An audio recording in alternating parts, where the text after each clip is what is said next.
122 kvadrat to'rxona, Yevro remont, hamma mebel texnikasi bilan Chilonzor 17-kvartaldagi Novostroyka uyimizni ko'rsatamiz. Qani ketdik. Asosiy zal, mehmonxona qismini ko'rishingiz mumkin. Ko'rib turgan barcha mebel texnikalar qoladi albatta. Kirish koridorimiz bu yoqda bolajonlar yotoqxonasiga ko'zingiz tushadi.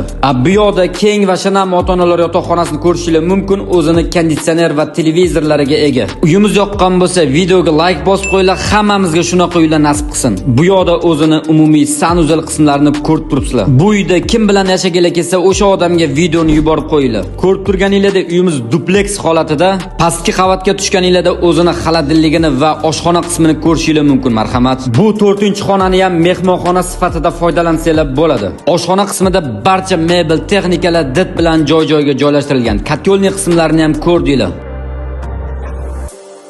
Bu yoqda o'zini kladovka qismini ko'rib turibsizlar. Domofonlariga ega. Bu fayzli xonadonimiz mana shu 8 qavatli Novostroykaning 1-qavatida joylashgan. Bu uyimizni xarid qilgan obunachimizga o'zini $10,000 shaxsiy parkovkasi qo'shib beriladi. Uyimiz narxini $129,000 so'rayapmiz. Qo'shimcha ma'lumot olish uchun opisaniyada telefon raqam qoldirdim.